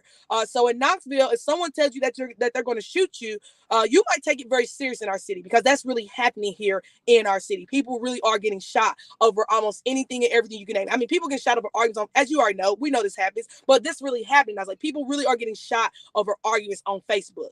And so therefore, I can understand why the young brother took the matter seriously. My concern, or my heart breaks in knowing that he didn't think he could reach out to his mother. He didn't think he could reach out to his father. He didn't think he could reach out to one of his teachers or even his counselor that day at school for what was going on. He took matters into his own hands, and unfortunately leads to the loss of his life. But I definitely take pride in knowing that even though this is happening to Brother Anthony, it has been his death and what a transition of fire he has brought upon this community. And more importantly, how he, in his own way, has continued to be a thorn in the side of this community, because everything that this city does, especially when it comes to the police department, and it's another brutality case as you played in that clip, I continue to highlight how Lisa Edwards is a preventable death. If we 2 years ago or 3 years ago started cracking down our police department and their misconduct, we don't even have a Lisa Edwards, and we might even say Ann Thompson Jr. along the way, because they would know that the constituents, that the public, the taxpayers who pay their payrolls, who pay these lawsuits when they got these lawsuits coming down in our city, that we are not tolerating this type of behavior anymore. And so those are two things that I would always stand and be able to die with and say, I think I fulfilled my requirements for the movement, is the Juneteenth 2020, and bringing the whole city together to show Knoxville that we can be this unified front. And at the same time, when adversity arises, also the Anthony Thompson Jr. case, where they were getting ready to try to cover this child's murder up, and had it not been for the few selected voices in the, as you already pointed out, the fearlessness, the brave hearts of those people who were resilient and determined and were not going to take no for an answer, and maintain our loyalty to Anthony's, that until we get justice for him, we're never going to stop. And even after he gets justice, we're still never going to stop saying his name. So those are two things I can say, that if I died tomorrow, I could walk away satisfied spiritually in this energy realm to say, I'm ready to pass over to the next dimension. That's beautiful. That's beautiful. And as you're speaking about him, when we get off of here, jump in my DM and let me know how I can get in contact with his people, because I would love to bring light to that situation some more as well, and give it a bigger platform to be talked about. And you also gave me an idea. Y'all know how I be getting them lightning bolts while I'm on here. It's two other stories that I think I'm gonna reach out to their people. And even though it happened a long time ago, let's bring it back up again. Another one is what was his name? Something Johnson, the little boy who got wrapped up in the mat. Huh? Yeah, Kendrick Johnson. I said Kendrick Johnson. We want to talk. We want to go ahead and find out his people, and let's bring that back to light some more. Huh? Mm-hmm. I said, no, they're still fighting too. They are still fighting today. Exactly. Still. And then the other one is the black girl who was at the sleepover with all of her white friends. Oh, yes. I don't know her name, but I know exactly what you're talking about. It happened here in Georgia, and don't nobody know how this black lady died. Hanging out, got pictures of her when they was sitting there drinking and chilling, and then the next day, I saw nobody. They found her in a pool or something like that too, right? Like it was weird. Right. Like she wasn't even in the house. Very mysterious. Don't nobody know nothing. So let's bring some of these back to light. And then also the young lady who you were talking about, that passed away with the police. You said she was white. Lisa Edwards, the white word. Yeah, the one they let down the ground. Yep. Yeah. Let's work together. And this is something too, you guys. You have to use your network, okay? You have to use what you have at your disposal. And until you speak up and actually say, I need this, I want this, it's not gonna happen. I said, I just reached out to her. I just jumped in her DM. Look, I would really love to have a conversation with you. You know what I'm saying? I would really love to have a conversation with you. And being allowed to do that is everything. And be social on social media, you guys. That's what this is here for. She's absolutely right. If it wasn't for her being a firecracker at these city council meetings and using that to her advantage, I wouldn't know who she is. I wouldn't. But now we have this. And we can push this out there, and more people can know about it. Now, Queen is gonna go and talk about her. I was talking about you this morning to my cousin who from Memphis. Okay. You know what I mean? So it's like it's not just about the fact that I'm in Georgia and we can't vote teacher and teacher Right. because you're in South Carolina or North Right. Carolina with Rodney or wherever else we are, but we can Right. create a conversation and we can use our platforms to help push the conversation. And if the same way that they use these platforms to push their propaganda and to push their agendas, we can do the same thing. Right. We can fight Right. the fight the same way. Okay. Right. Right. Before I let you go, last thing I want you to do is just go ahead, stand on your soapbox, tell everybody exactly who the F you are and what you are trying to do and why they need to be talking about you and why, if you are in Knoxville, if you are listening to this, because this show is worldwide. So I'm not worried about the fact that I'm not in Georgia. If Nice. you are in Georgia and you can send in a what is it, a absentee ballot, whatever the case may be, if you listening to me and you in Afghanistan right now and you Right. fighting and you need to send in your absentee ballot, this is who you need to be listening to. This is what she's standing on. Constance, the floor is yours. Let's go. All right. Thank you so much once again to All Hustle No Fear Radio. I really appreciate this interview. This is a dope, very good interview. Shout out to all my homies that are listening. I definitely shared the link all week and then this morning to the last few people. So shout out to all my homies that are listening this morning. And they here. But You got some people here. Deidre Harper, she's here. I know she's here with you. And then Alan is here too. So you know, you got some people in here. They tell that Deidre said, "Go, Constance. Great job, great job." So your folks is here. Your folks is here. All right. Well, then let me make it right because I got real listeners so they can fact check me on this. So if I'm telling you lies, they can get like, that ain't true. They can get me for it. But yes, my name is Constance Every. I'm running for mayor of Knoxville, Tennessee. Last year, I ran for governor of Tennessee, believe it or not, in 2022 election cycle. There was 9 candidates. I finished 4th overall. I got over 10,000 votes statewide and was able to get votes in all 95 counties, doing what we're doing right now. We are door knocking in the grassroots spaces. We are going to the poor. I hate to say it, but white moderate, white liberal, and white progressive, you have always and continue to be problematic voters. And so instead of worrying about how we can compete for the same centralized voters, let's be real, these are the people who do vote, right? These are people that show up to the ballot. However, the reality is that far too many poor people do not show up to the ballot because they feel like their voices don't count or their vote doesn't count. And so let's be real, poor people, we are literally being outvoted. Last election, Knoxville has over 100,000 plus registered voters. In the last election, barely 25,000 even voted. So we literally had less than 25% at the last election cycle when Kincannon ran on her previous race 4 years ago. So this is the harsh reality. And what we have been trying to do is re-educate the public on voting.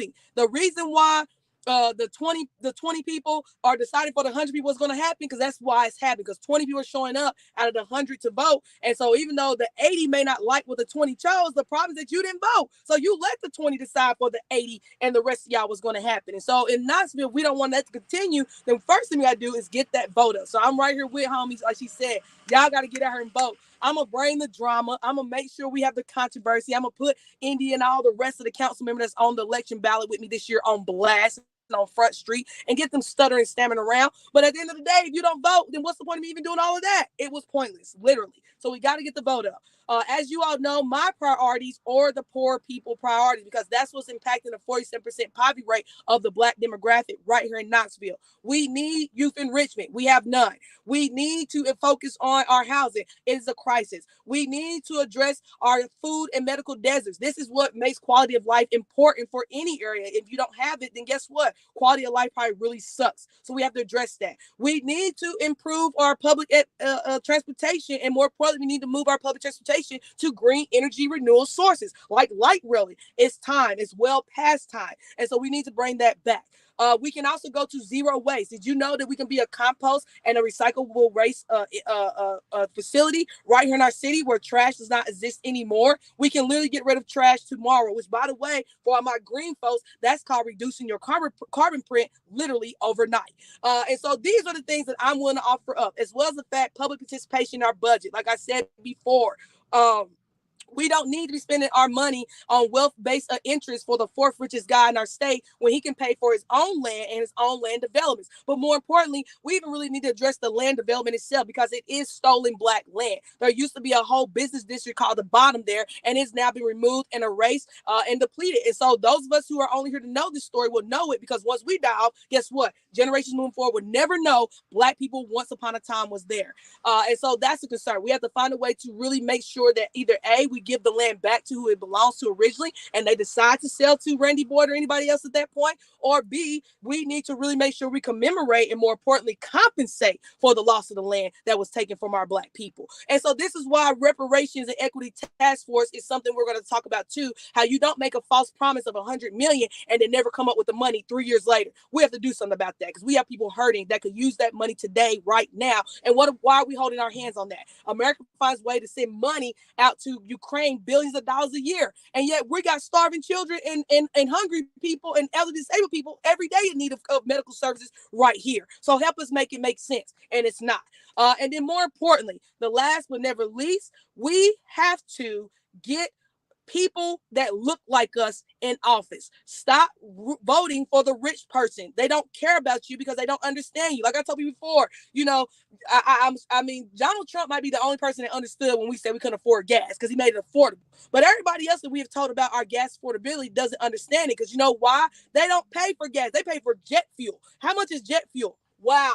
Really expensive. So when you tell somebody that buys jet fuel, I can't afford $3 gas, they're not hearing you because they don't understand what you're going through. And so we need to start voting for people that look like us and come from us. It should be the bus drivers. That should be your mayor. It should be the mom that was on welfare, your president. It should be your retired veterans who lived through homelessness as your congressman. It should be your daycare provider. That should be your senator because these are the people that understand what we go through daily. So when we say we need things, when we say we have circumstances that need to be addressed immediately, not tomorrow, these people will understand the urgency, whereas a rich person would be like, I don't understand what the urgency for because I got that taken care of less than 30 minutes. Right, because you're rich, bruh. You're speaking from this and you don't understand not having this, like no money in your pocket. You don't understand that. And so therefore, that is why I am running. I am offering us an opportunity to have people-based resolutions, people-based decisions, people-based ideals. I am the grassroots community. I am connected to the people who are doing the trench work right now, every day,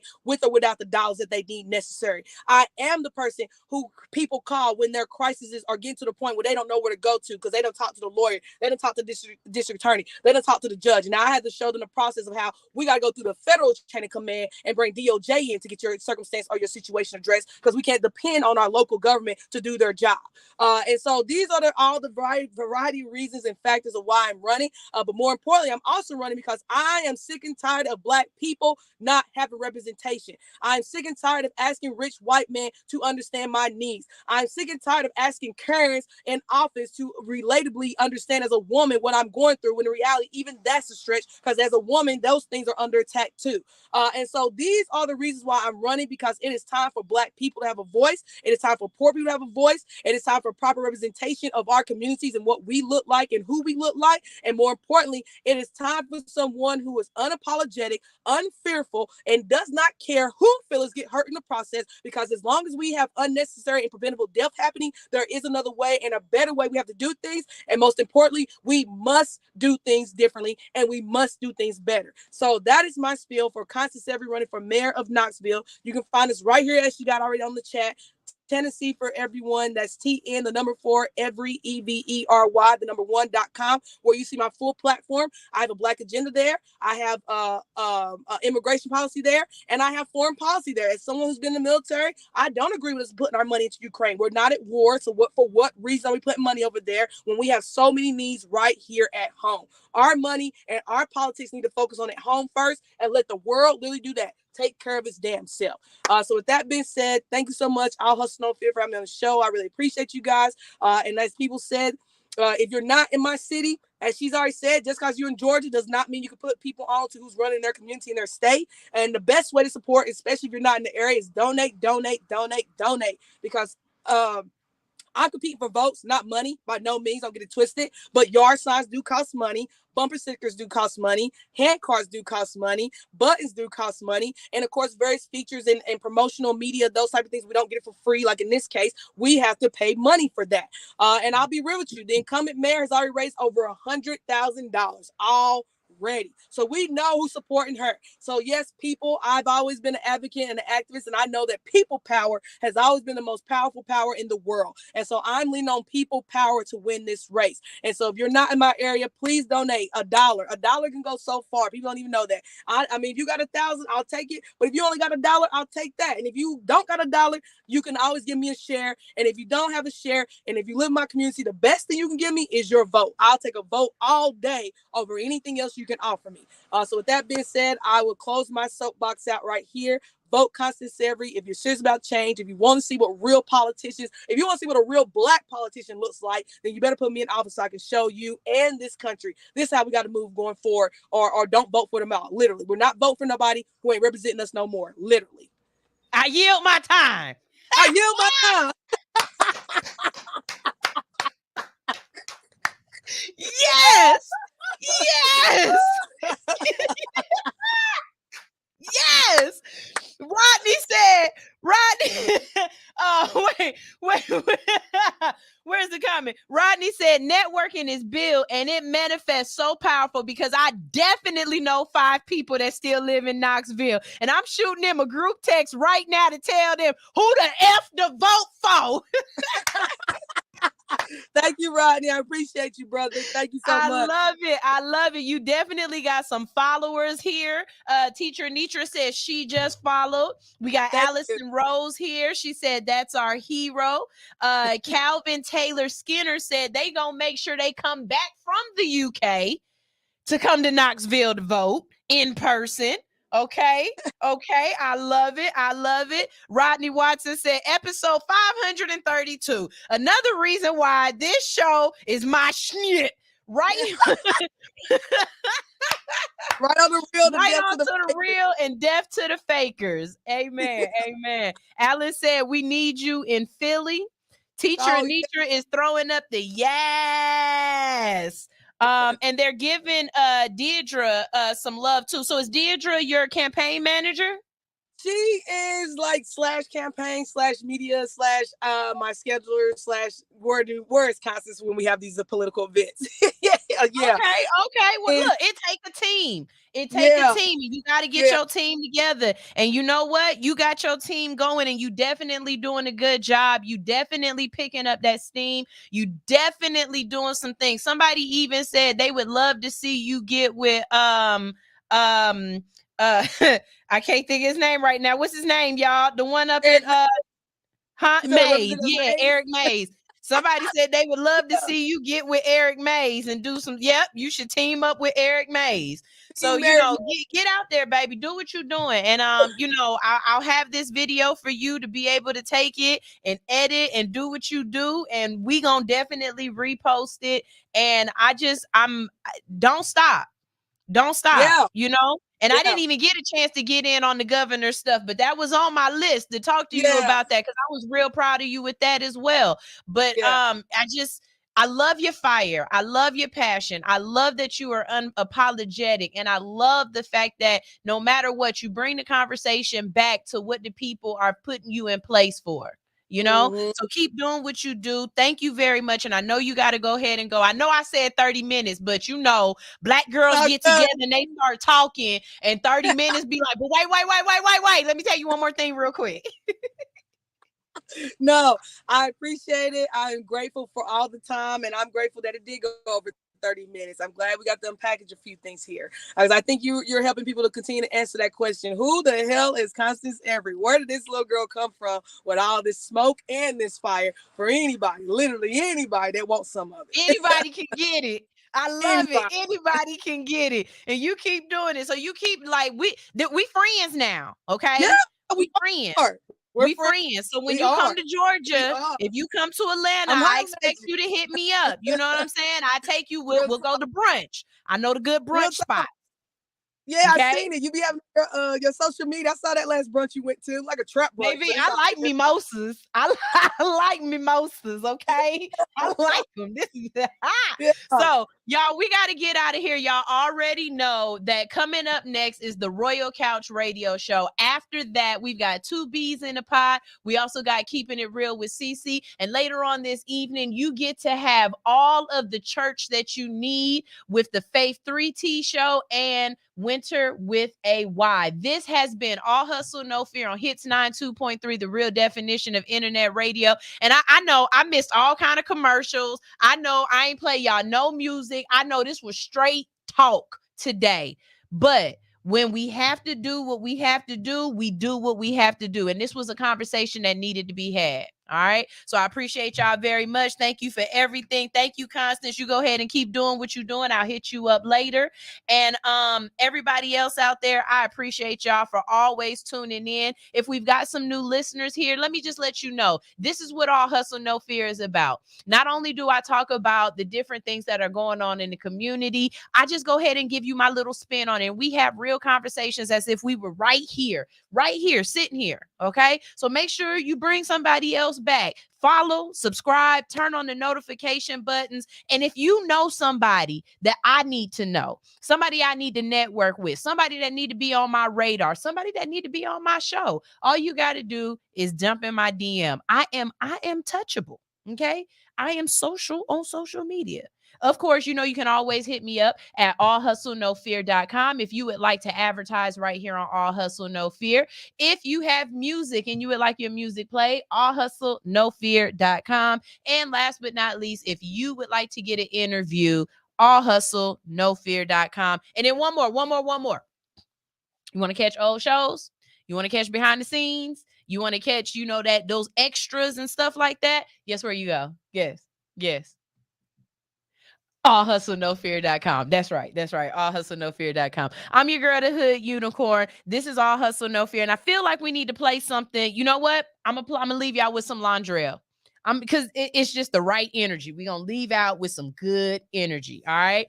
Very, very happy today. Thank y'all so much for tuning in.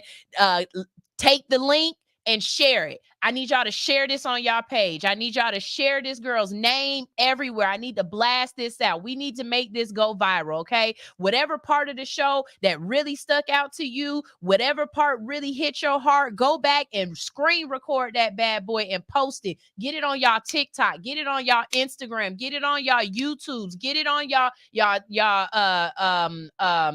my brain is saying Tumblr, but that's not the one. Twitter. You know what I'm saying? Get this out here, okay? Because like I said, just because you're not in Knoxville right now doesn't mean that you can't send in your absentee ballot. Doesn't mean that you don't have family and people that you're related to and friends that you can tell, hey, look, this is somebody we need to be paying attention to. This is somebody who's for the people, okay? I appreciate y'all so much. Thank you. This is Londrell with 2222. You have to find a way to persevere through your tears, even if it seems absurd. Celebrate life with love and gratitude, no matter what things occur. My faith in God allows me to redeem my dreams deferred. The Christ that is manifested in me allows me to manifest things with words. Abide in his covenants, and all things ye ask shall be given to you. Know that the tree of your life will not bear fruit if not connected to the root of spirit and truth. I pray that you find God in the midst of searching for material things, and return to your God nature as a spiritual being. All of your life you've been trying to find things to satisfy your soul. I would like for you to know that it is only the bread of life that can magnify your goals. But through it all you have to learn to pray and worship. Develop faith and know that patience is your greatest virtue. Follow your dreams. Whatever you chasing, you gotta be patient. No matter the test, whatever you facing, you gotta be patient. So many lessons to get to them blessings. You gotta be patient. Gotta be patient. Gotta be patient, homie. Follow your dreams. Whatever you chasing, you gotta be patient. Wherever you go, in so many places, you gotta be patient. Don't be complacent. In your situation, you gotta be patient. Gotta be patient. Gotta be patient, baby. And every time that it seems